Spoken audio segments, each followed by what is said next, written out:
삼성교회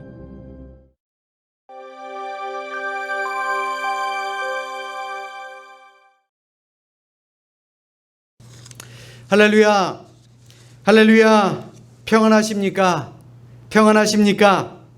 또다시 온라인으로 여러분들을 마주하게 되었습니다. 코로나로 인해서 한동안 이 온라인 예배로 뵙다가 이제 좀 회복이 되나, 이제 좀 교회에서 우리 온전한 예배를 드릴 수 있는가 라는 희망을 가졌었는데 이제 어쩔 수 없이 또다시 온라인으로 여러분들을 뵐 수밖에 없으니 참으로 답답하기 이루 말할 수가 없습니다. 그나마 우리 교회는 물론 고가의 장비는 아니다 할지라도 온라인 시스템이 잘 마련이 되어 있어서 참으로 다행이고 감사한 일이죠. 그러나 그렇지 못한 교회도 참으로 많다라는 이야기를 들었습니다. 또한 연세가 많으신 목사님들은 장비가 있어도 이것을 잘 다룰 줄을 모르셔서 발만 동동 구르고 계신다라는 말씀을 들었을 때 이 코로나가 정말 교회에 큰 해악을 끼쳤구나 하는 그런 생각도 들게 됩니다.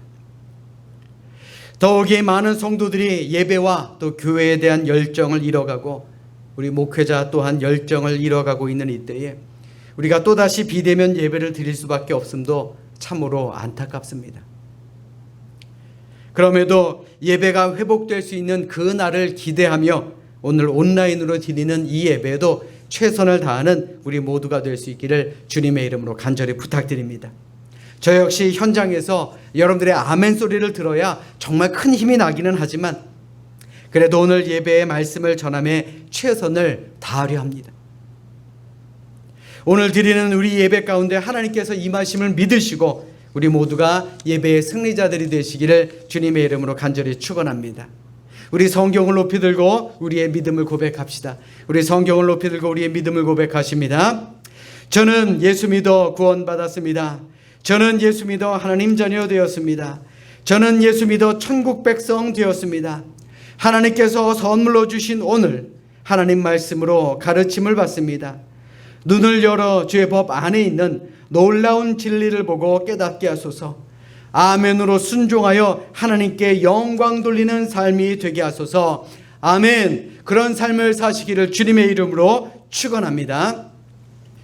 여러분들에게 미술 작품 하나 보여드리도록 하겠습니다. 지금 여러분들이 보시는 이 작품 워낙에 유명한 작품이라 더 이상 설명이 필요 없을 것 같습니다. 작품명 모나리자입니다. 수많은 패러디로 우리에게 더 잘 알려져 있는 현재 최고가의 작품인데 얼마 정도 하느냐, 모나리자의 가치를 약 40조 원으로 추정한다라고 합니다. 프랑스 루브르 박물관이 소장한 이 모나리자는 루브르의 심장이라는 별명을 가지고 대접을 받고 있지만 사실 100년 전에는 그러지 않았습니다. 이 모나리자의 진가가 세계에 알려진 건 1911년 8월 21일 발생한 도난 사건 때문에 그렇습니다. 다른 그림처럼 평범하게 전시된 이 모나리자를 훔친 사람은 루브르 박물관의 유리공이었던 이탈리아인 빈센초 페루자라는 사람이었습니다.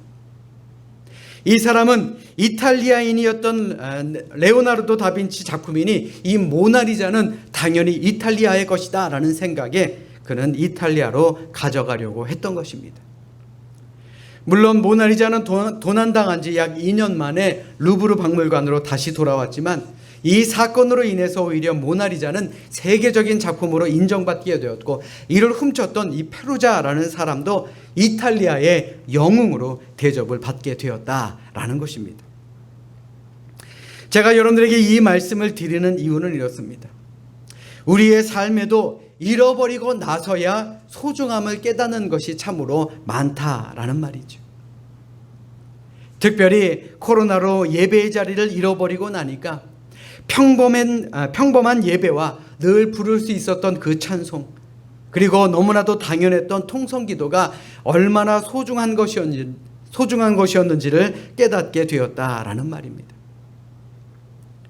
그러므로 우리가 말씀을 볼 수 있을 때, 또 찬송할 수 있을 때, 기도할 수 있을 때 더욱더 그 은혜와 가치를 누리며 살아가야 할 것 아니겠느냐라는 말입니다.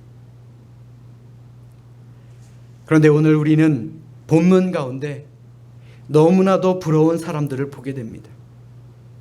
이스라엘을 되찾고 성벽을 쌓고 성전을 재건하고 그곳에 모여 예배를 드리는 사람들을 보게 되는데, 그들이 얼마나 기뻐하고 있는지 성경은 그 모습을 이렇게 기록하고 있습니다. 오늘 보면 43절의 말씀 자막으로 준비했습니다. 우리 다 같이 읽도록 하겠습니다. 함께 읽습니다. 시작. 이날에 무리가 큰 제사를 드리고 심히 즐거워하였으니 이는 하나님이 크게 즐거워하게 하셨습니다. 부녀와 어린아이도 즐거워하였으므로 예루살렘이 즐거워하는 소리가 멀리 들렸느니라. 아멘. 요즘 온전히 예배하고 찬송하기가 어렵다 보니 전에는 모든 것이 자유로웠을 때 왜 열심히 하지 못했을까? 왜 감사하지 못했을까? 너무나도 왜 이것을 당연하게 생각했을까라는 후회가 되기도 합니다. 그럼에도 올해 느헤미야, 에스라 이 말씀을 함께 묵상하며 여러분들에게 드릴 수 있는 영적 메시지는 하나님을 향한 예배와 하나님을 믿는 예배자는 반드시 회복된다라는 것입니다. 믿으시면 아멘. 하나님을 향한 예배는 회복됩니다. 그리고 하나님을 믿는 예배자는 반드시 그 예배 자리가 회복된다라고 하는 것, 우리는 이것을 믿어야 할 줄로 압니다. 뿐만 아니라 참된 예배에는 기쁨이 있습니다. 그리고 그 기쁨이 널리 퍼져나갑니다. 그리고 그 기쁨은 우리에게 한 주간을 살아갈 수 있는 넉넉한 힘을 제공해 준다라는 사실을 믿으시기를 주님의 이름으로 부탁드립니다. 비록 안타깝게도 지금은 우리가 비대면 온라인 예배를 드릴 수밖에 없지만 오히려 이것이 이 예배의 자리를 더욱더 소중하게 만들어주는, 우리에게 그런 영적인 갈급함을 준다라는 사실, 우리는 이것을 잊어서는 안 될 줄로 압니다. 그러므로 오늘 말씀을 통해 우리 모두 참된 예배자가 되셔서 이 놀라운 기쁨을 함께 누리게 되시기를 이 시간 주님의 이름으로 간절히 축원합니다. 그렇다면 오늘 본문이 말하는 참된 예배자는 과연 어떠한 사람이겠습니까? 오늘 말씀 속에 참된 예배자는 무엇보다도 온 마음을 다해 찬양하는 사람이 바로 참된 예배자라 말하고 있습니다. 한번 생각해 보십시오. 예배에 있어서 가장 중요한 것은 무엇입니까? 물론 모든 것이 다 중요합니다. 그러나 예배에 있어서 찬양만큼 중요한 것은 없다라는 것입니다. 우리의 입술이 열리지 않으면, 우리의 입에서 찬양이 넘쳐나지 않으면 예배의 감격도 없습니다. 그렇기 때문에 참된 예배로 나아가기 위해서는 무엇보다도 온 마음 다해 찬양해야 한다라는 것입니다. 오늘 본문 이전 말씀이지만 27절로 28절의 말씀을 보십시오. 예루살렘 성벽을 봉헌하게 되니 각처에서 레위 사람들을 찾아 예루살렘으로 데려다가 감사하며 노래하며 재금을 치며 비파와 수금을 타며 즐거이 봉헌식을 행하려 하매, 이에 노래하는 자들이 예루살렘 사방들과 느도바 사람의 마을에서 모여들고 라고 기록하고 있습니다. 이 예배를 준비하는 사람들의 마음이 느껴지십니까? 감사하며 즐거운 마음으로 노래하며 예배를 준비했다라는 것입니다. 사실 오늘 본문 12장의 전체를 읽어보면 이 예배를 전심전력으로 준비했던 이 사람들의 모습을 우리는 쉽게 목격할 수가 있습니다. 온전한 예배를 드리기 위해서 제사장들과 레위 가문의 명단을 정리하고 예배를 온전히 인도할 사람들을 각처에서 모아들이고 예배의 자리에서 나아가 함께 찬양하며 행진하며 자신이 할 수 있는 가장 큰 소리로 즐거이 외치며 찬양하고 있었다라는 것입니다. 이것이 바로 예배의 기쁨이 아니고 무엇이겠느냐라는 말입니다. 시편 32편 11절의 말씀을 보십시오. 너희 의인들아 여호와를 기뻐하며 즐거워할지어다. 마음이 정직한 너희들아 다 즐거이 외칠지어다. 잘 들으세요. 예배자는요 즐거이 외치며 찬양하는 사람이다 라고 시편 기자는 말합니다. 또 시편 95편 1절의 말씀 보십시오. 오라 우리가 여호와께 노래하며 우리의 구원의 반석을 향하여 즐거이 외치자. 외치는 것도 그냥 외치는 게 아니고요, 즐거이 외쳐라. 어떻게 찬양하라고요? 즐겁게 소리를 내며 찬양하라라는 것입니다. 성경 그 어디에도 작은 소리로 찬양하라라는 말씀을 찾아보기는 어렵습니다. 아니, 오히려 큰 소리로 전심을 다해서 전력을 다해서 찬양하라라는 구절은 얼마든지 찾아볼 수 있습니다. 왜 그렇습니까? 하나님은 그 어떤 존재보다 크고 위대하신 하나님이기 때문에 그렇습니다. 아멘, 아멘. 그분은 신들의 왕이시면서 왕 중에 왕이시기 때문에 그렇습니다. 한번 생각해 보십시오. 세상의 왕 앞에서도, 또 하나님이 지으신 자연 앞에서도, 피조물인 인간의 연주를 듣고도 내 마음에 감동이 되어 영광을 돌리는데, 위대하신 하나님 앞에서 어찌 우리가 큰 소리로 찬양하지 않을 수가 있겠느냐라는 말입니다. 사랑하는 여러분, 여러분들은 매주 온 마음 다해 하나님께 찬양하고 계십니까? 코로나로 예배는 드려도 찬양은 부르면 안 된다라는 공문이 내려온 것이 기억이 납니다. 그런데 한번 생각해 보십시오. 찬양 없이 어찌 예배가 가능하겠습니까? 찬양이 없는 예배는요, 예배가 아닙니다. 성경은 우리에게 찬양하라고 명령하고 있기 때문에 그렇습니다. 그러므로 반드시 기억하십시오. 전심으로 온 맘 다해 찬양하는 사람만이 그 크신 하나님의 임재 안에서 누리는 그 감격과 기쁨을 맛볼 수가 있다라는 것입니다. 그러므로 이 자리에 있는 우리 모두가 그 기쁨을 누리시기를 주님의 이름으로 간절히 축원합니다. 한 발 더 나아가 오늘 본문 말씀 속에서 참된 예배자는 어떠한 사람이라고 말하고 있습니까? 우리 따라서 합니다. 정결하도록 노력합시다. 다시 한번요. 정결하도록 노력합시다. 맞습니다. 참된 예배자는요, 바로 스스로 정결하도록 노력하는 사람입니다. 이 말은 하나님 앞에서 나 자신을 돌아볼 줄 아는 사람이 되어야 한다라는 말입니다. 오늘 본문 이전 느헤미야 12장 30절의 말씀해 보십시오. 30절의 말씀해 보시면 제사장들과 레위 사람들이 몸을 정결하게 하고 또 백성과 성문과 성벽을 정결하게 하니라. 이스라엘 사람들이 예배를 드리기 전에 무엇을 하고 있습니까? 자신의 몸을 정결하게 하고 있습니다. 아니, 자신의 몸뿐만 아니라 백성과 성문과 성벽까지도 정결하게 하였다라고 성경은 말합니다. 이 말이 무슨 말입니까? 나 스스로가 정결하지 않은 상태에서 드려지는 이 예배는 하나님께서 받지 않으시는 예배이기 때문에 그렇습니다. 그렇다면 우리 스스로에게 한번 물어봅시다. 과연 이 자리에 있는 우리는 정결합니까? 사실 마태복음 23장 25절의 말씀은 바리새인이 아닌 오늘을 사는 우리 모두를 향한 예수님의 말씀입니다. 화 있을진저 외식하는 서기관들과 바리새인들이요, 잔과 대접의 겉은 깨끗이 하되 그 안에는 탐욕과 방탕으로 가득하게 하는도다. 또 27절에는 무엇이라 하였습니까? 화 있을진저 외식하는 서기관들과 바리새인들이요, 회칠한 무덤 같으니 겉으로는 아름답게 보이나 그 안에는 죽은 사람의 뼈와 모든 더러운 것이 가득하도다. 사실 이 말씀을 읽다가 저 스스로도 많이 찔렸습니다. 예배의 자리에서 나아가 하나님의 이름을 섬기고 또 그 이름을 부르는 것이 어찌 그리 부끄러운지요. 우리 모두는요, 죄에서 절대 자유로울 수 없습니다. 우리 모두는 죄인일 수밖에 없습니다. 그러나 히브리서 9장 14절은 죄인일 수밖에 없는 우리에게 새로운 희망을 줍니다. 자막으로 준비했으니 우리 같이 함께 읽어보도록 하겠습니다. 우리 함께 읽습니다. 시작.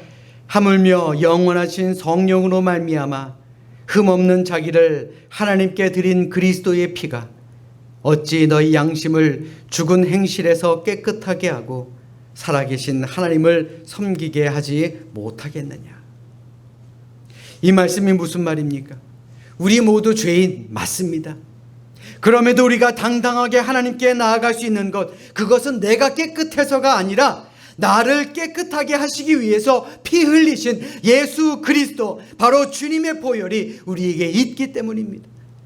믿으시면 아멘. 아멘. 그 보혈의 피가 우리를 당당하게 하나님 앞으로 나아가 예배드릴 수 있게 만들었다는 것입니다. 우리 함께 찬송할까요? 찬송가 254장입니다. 내 주의 보혈은 정하고 정하다. 내 죄를 정케 하신 주 날 오라 하신다. 내가 주께로 지금 가오니 골고다의 보혈로 날 씻어 주소서. 약하고 추해도 주께로 나가면 힘 주시고 내 추함을 곧 씻어 주시네. 내가 주께로 지금 가오니 골고다의 보혈로 날 씻어 주소서. 아멘. 그렇습니다. 더럽고 추한 저와 우리 모두가 오늘도 이렇게 거룩하신 하나님께 예배할 수 있는 것, 그것은 바로 자신의 아들을 십자가 내어주시기까지, 그래서 죽게 만드시기까지 사랑하신 그 하나님의 사랑이 회개하고 자복하는 모든 자들을 깨끗하게 만들어주시는 그런 자비와 은혜가 있으신 하나님이기 때문에 그렇습니다. 믿으시면 아멘. 그러기에 하나님의 임재에서 오는 충만한 기쁨을 경험하고 싶다면, 우리가 찬양하기 전에 먼저 이스라엘 백성들이 자신을 정결하게 한 것처럼 우리도 우리의 삶을 돌아보며 먼저 우리의 죄를 회개하고 자복해야 할 줄로 믿습니다. 우리가 그렇게 할 때만이 하나님의 임재에서 오는 충만한 기쁨을 누릴 수가 있는 것입니다. 바로 그 기쁨을 누리시기를 주님의 이름으로 간절히 축원합니다. 마지막으로 참된 예배자는 어떤 사람일까요? 우리의 삶의 초점을 오직 하나님께 맞추는 사람이 바로 참된 예배자가 될 수 있습니다. 에즈버리 신학교 교수로 일하고 계시는 로버트 멀홀랜드 교수님께서는 예수님을 닮아가는 영성 여행 길라잡이라는 책에서 예배에 대해 이렇게 말합니다. 예배는 공동체 예배이든 개인 예배이든 간에 우리 존재의 초점을 하나님께 완벽하게 맞추기 위하여 정규적으로 추구하는 것이다. 예배가 뭐라고 말합니까? 우리의 존재의 초점을 사람이나 환경이 아닌 크고 위대하신 하나님께 두는 것, 하나님께 우리의 모든 삶의 초점을 맞추는 것, 그것이 바로 예배의 의미라는 말입니다. 그런데 안타깝게도 예배의 자리에 나왔음에도 불구하고 그 초점을 하나님께 맞추지 못하는 그러한 사람들도 있습니다. 누구보다도 자신의 죄를 자백하고 전심으로 찬양을 부르는데도 그 초점은 하나님을 향해 있지 않습니다. 과연 왜 그렇습니까? 모럴랜드 교수님은 그 이유를 앞서 소개한 책에서 이렇게 말합니다. 생활고와 타락한 세상의 공격 때문에 초점이 흐려지고 하나님께 중심을 두지 못하기 쉽다. 그러니까 이 말이 무슨 말입니까? 우리의 초점을 하나님께로 향하는 그 초점을 흐리게 만드는 것이 있다는 것입니다. 하나님을 향해 눈을 교정시키지 못하게 하는 게 있다라는 것입니다. 그게 무엇이냐? 바로 생활고 세상의 공격, 즉 사탄의 공격이다라는 말입니다. 사탄이 우리로 하여금 염려와 걱정에 빠지도록 생활고를 우리에게 보여줍니다. 야, 너 이 상태로 어떻게 살아갈 것 같아? 노후에는 어떻게 하려고? 자녀들은 어쩌고? 야, 너 지금 이럴 때가 아니야? 라고 우리를 공격해 옵니다. 그러면 우리의 눈을 어디로 돌리게 됩니까? 살아가는 것에 우리의 초점이 맞춰지게 됩니다. 삶의 어려운 일에 우리의 초점을 맞추게 됩니다. 생활고와 자기 자신에게 모든 초점을 맞출 수밖에 없습니다. 그러니 우리의 눈에서 더 이상 하나님이 보이지가 않는다라는 것입니다. 나를 위해서, 나의 구원을 위해서 생명을 버리시기까지 사랑하신 그 주님이 내 눈에 더 이상 안 보인다라는 것입니다. 비록 우리가 예배 중에 찬양을 하기는 하지만, 또 기도하고 말씀을 듣기는 하지만, 그 가운데 하나님이 보이시지 않는다라는 것입니다. 그저 보이는 것이 무엇입니까? 불안과 염려, 근심과 걱정뿐입니다. 오늘을 어떻게 살아가야 할지, 내일은 오늘만큼 편안하게 살아갈 수 있을지, 이러다가 잘못되는 건 아닌가? 돈 걱정, 생활 걱정, 자식 걱정, 노후 걱정, 건강 걱정, 아직 다가오지 않은 일에 대한 걱정에 빠지게 된다라는 말입니다. 한번 생각해 보십시오. 바벨론의 포로에서 풀려나와서 이제 이스라엘을 재건하려고 했던 이스라엘 백성들도 마찬가지 아니었겠습니까? 아니, 그들이라고 삶의 걱정이 없었겠느냐라는 말입니다. 그들 역시 이방 나라들의 공격과 자기 자신들이 처해 있는 이 상황, 아무것도 없는 곳에서 정말 가난하고 또 불안한 그 상황 속에서 온전한 예배자로 살아가기가 결코 쉬웠겠느냐라는 것입니다. 그런데 그들이 말씀으로 거듭나고 기뻐하며 찬송하는 예배자가 되었을 때, 그들은 진짜 예배자, 기쁨의 예배자가 될 수 있었다라는 것이 오늘 우리가 읽은 느헤미야가 주는 교훈이라고 할 수 있는 것입니다. 그러므로 우리 스스로를 한번 돌아보시기 바랍니다. 기쁨이 넘치는 예배를 드리기 위해서 과연 우리의 초점이 예수 그리스도 하나님을 향해 있는가? 아니면 아직 오지 않은 그 내일을 향한 그 걱정에 나의 초점이 맞춰져 있는 것은 아닌가? 한번 스스로 생각해 봐야 하지 않겠습니까? 우리의 삶의 모든 초점이 하나님을 향해 있어야 하는데 여전히 내 자신, 내 삶에 맞춰져 있는 것은 아니냐라는 말입니다. 예배에 참석했다 할지라도 내가 듣기 불편한 말씀과 내가 부르기 불편한 찬송은 여전히 듣고 부르기를 싫어합니다. 목사님께서 저 말씀, 야, 나 들으라고 하는 말씀이네. 누가 가서 내 상황을 일렀나 보다. 저 찬송 내가 싫어하는 찬송인데 목사님은 어떻게 하시고 저 찬송 부르자 그럴까? 마음이 불편해서 찬송 못 부르겠네. 그러다 보니 이 찬양이 내게 좋을까? 저 말씀이 나를 만족하게 할까? 그것에만 관심이 있다라는 것입니다. 그러다 보니까 예배를 드려도 스스로 만족하지 못합니다. 그 예배드리는 그 안에도 기쁨과 평강이 없습니다. 왜요? 예배는요, 하나님을 바라보는 것이기 때문에 그렇습니다. 예배를 통해 우리의 모든 초점을 하나님께 맞춰야 되는 것, 그것이 바로 예배이기 때문에 그렇습니다. 사랑하는 성도 여러분, 나에게 잠시의 기쁨을 주는 예배가 아닌 영원한 기쁨을 주는 천상의 예배자로 하나님을 섬기고 싶지 않으십니까?